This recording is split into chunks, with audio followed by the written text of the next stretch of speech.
Assalamualaikum warahmatullahi wabarakatuh. Halo anak-anak semuanya. Kembali lagi bersama saya Bu Nina dalam video pembelajaran tema. Dan kali ini kita akan belajar tema 1, subtema 2, pembelajaran 1 dan 2. Tonton videonya sampai habis ya, supaya kalian bisa memahami apa yang Bu Nina sampaikan. Oke, sekarang kalian buka halaman 75. Sebelumnya, kamu sudah banyak belajar tentang indahnya keberagaman budaya Indonesia. Sekarang, kamu akan belajar tentang menjalin kebersamaan dalam keberagaman agama. Oke, sekarang kita baca teks bersama-sama ya, yang berjudul Bekerja Sama dalam Keberagaman. Edo dan kelima temannya mendapatkan tugas untuk melakukan percobaan tentang bunyi. Sepulang sekolah, mereka berkumpul di rumahnya. Setiap orang sudah menyiapkan peralatan yang dibutuhkan. Lani dan Siti membawa beberapa kaleng yang sudah dilubangi. Udi dan Penny membawa benang kasur. Mereka berkumpul di halaman depan rumah. Keenam sekawan siap bekerja sama melakukan percobaan. Saat percobaan akan dimulai, tiba-tiba terdengar adzan. Siti dan Udin meminta izin teman-temannya untuk sholat. Teman-temannya mengizinkan mereka untuk melakukan ibadah. Edo meminjamkan ruang makanannya untuk digunakan Siti dan Udin sholat. Meskipun Edo beragama Katolik, ia tidak keberatan rumahnya dipakai untuk sholat. Benny yang beragama Kristen, Dayu yang beragama Hindu, dan Lani yang beragama Buddha menunggu dengan sabar temannya beribadah. Keenam sahabat selalu menghargai satu dengan yang lain. Tiba saatnya keenam sekawan melakukan percobaan. Setiap orang menunjukkan tanggung jawabnya dalam bekerja. Tidak ada satupun di antara mereka yang duduk diam atau memberi perintah saja. Semuanya ikut bagian dalam percobaan. Saat Dayu membutuhkan pertolongan memotong benang, Udin datang membawakan gunting. Saat Edo kesulitan menalikan benang di kaleng, Siti ikut membantu. Keenam sahabat bekerja sama dengan semangat. Mereka hidup rukun, saling membantu meskipun berbeda agama. Oke, sekarang bacalah setiap paragraf dan tulislah gagasan pokok dan gagasan pendukungnya pada diagram yang telah disediakan. Oke, sekarang Bu Nina kasih kesempatan kalian waktu sekitar 5 menit untuk menjawab pertanyaannya ya. Kalian bisa pause dulu video ini. Oke, sekarang pause dulu ya videonya. Oke, sudahkah selesai? Mari kita bahas bersama-sama.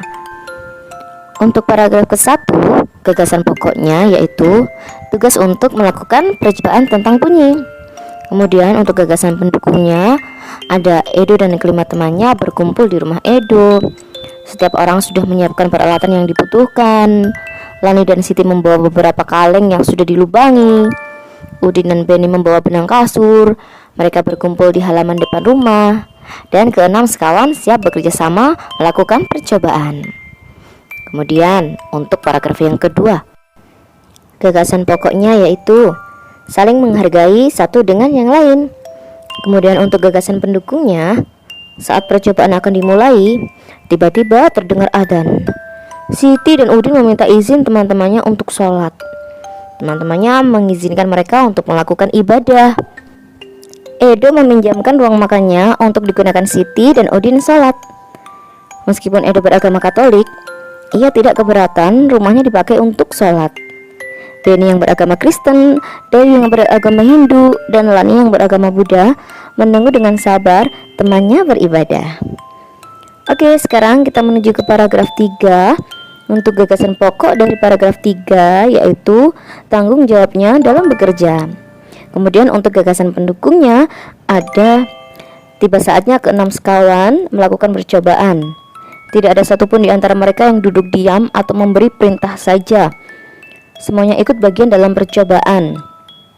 Saat Dayu membutuhkan pertolongan memotong benang, Udin datang membawakan gunting. Saat Edo kesulitan menalikan benang di kaleng, Siti ikut membantu. Keenam sahabat bekerja sama dengan semangat. Mereka hidup rukun, saling membantu meskipun berbeda agama. Seperti itu ya anak-anak. Kalian sudah paham kan tentang gagasan pokok dan gagasan pendukung? Oke, sekarang kita menuju ke halaman 80. Nah, ini di sini ada gambar sebuah percobaan ini anak-anak. Jadi tujuannya untuk mengidentifikasi sumber dan tempat bunyi berasal. Alat dan bahannya misalkan di sini contohnya ada alat musik tradisional setempat yaitu angklung. Untuk langkah kerjanya, pertama, duduklah di kursi dan tutup matamu dengan kain. Mintalah temanmu untuk memainkan alat musik tradisional, misalnya angklung di sekitarmu. Kemudian, tunjuklah tempat yang kamu anggap sebagai asal bunyi. Berapa kalikah kamu menebak bunyi yang tepat? Dan sekarang buatlah laporan dari salah satu percobaan yang kamu lakukan anak-anak. Nah, ini di sini kolomnya yang bisa kalian lihat di halaman 81. Kalian bisa menjawab apa nama percobaannya, apa tujuan percobaannya, alat dan bahannya apa, langkah kerjanya apa, hasil percobaannya bagaimana, kemudian bagaimana kesimpulannya. Oke, misalkan percobaannya dengan menggunakan alat musik gitar ya.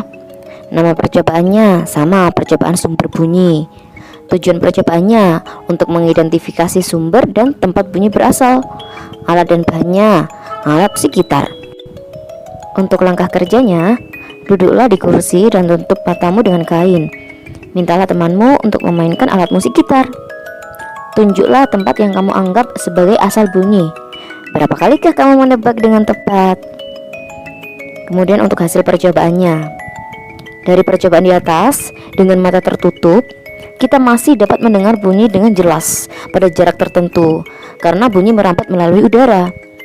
Bunyi kemudian merambat melalui udara dan ditangkap oleh telinga kita. Seperti itu ya anak-anak. Kemudian untuk kesimpulannya, jadi bunyi itu merambat melalui udara dari sumber bunyi ke telinga kita. Getaran bunyi mengenai gendang telinga dan diubah menjadi pesan atau sinyal listrik di telinga bagian dalam. Sinyal tersebut kemudian diteruskan oleh saraf pendengaran menuju otak yang kemudian menerjemahkan jenis dari bunyi tersebut. Seperti itu.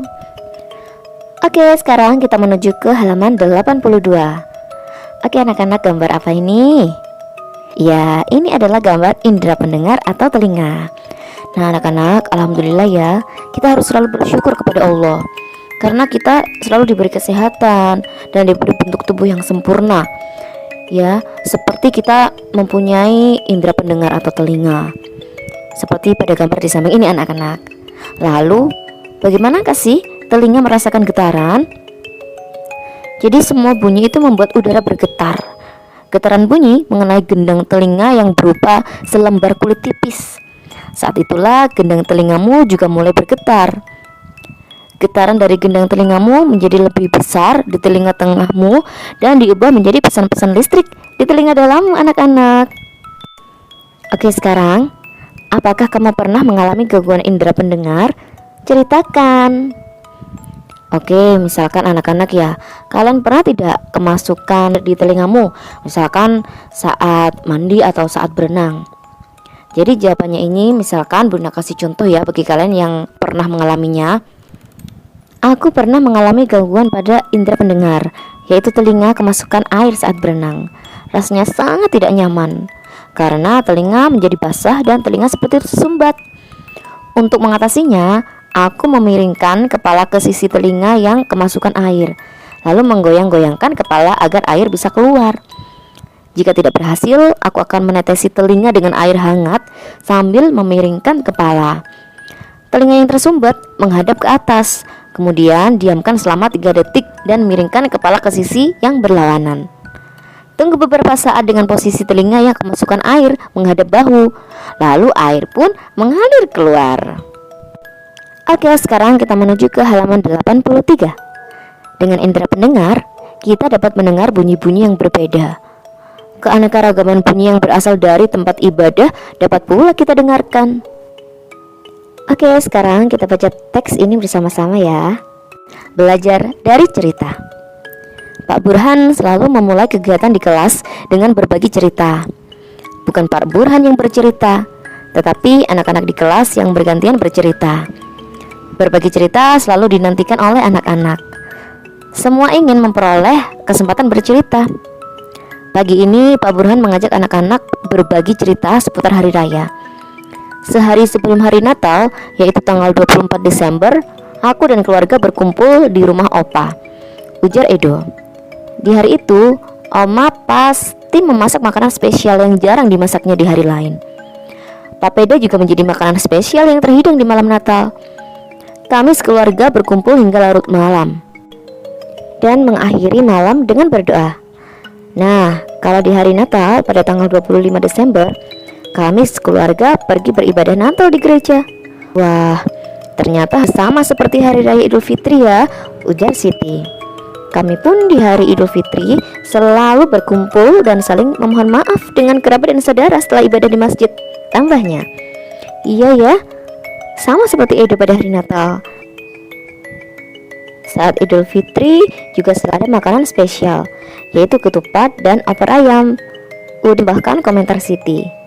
Di Bali, menjelang Hari Raya Galungan, seluruh kampung selalu ramai oleh penjor atau janur yang tinggi. Kami sekeluarga lebih sering pulang ke Bali menjelang Hari Raya Galungan agar bisa berkumpul dengan sanak keluarga di sana. Sebelum merayakan bersama, keluarga melakukan kegiatan ibadah di pura pada pagi hari, kata Dayu.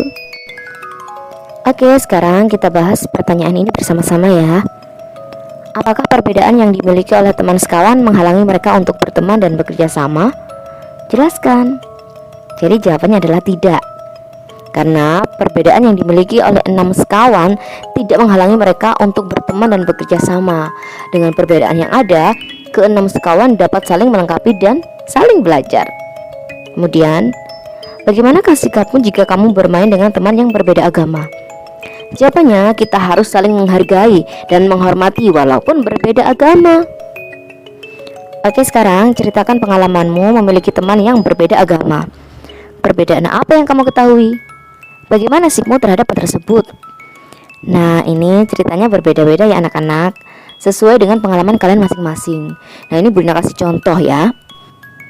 Aku memiliki teman yang berbeda agama. Namanya Dito dan dia beragama Kristen. Kami sering bermain bersama, misalnya setelah pulang tol pada hari Minggu. Pada sore hari, Dito selalu menungguku sholat asar terlebih dahulu sebelum bermain bersama. Begitu juga saat Dito beribadah ke gereja pada hari Minggu. Aku akan menunggunya selesai beribadah sebelum mengajaknya bermain. Oke, sekarang kita menuju ke pembelajaran 2 di halaman 86. Sebelumnya kita sudah banyak belajar tentang indahnya keberagaman budaya Indonesia. Mana jalin kebersamaan dalam keberagaman tersebut? Mari kita gali lebih jauh. Oke, di sini ada teks tong sampah gotong royong yang bisa kalian baca sendiri anak-anak di halaman 86 sampai 87.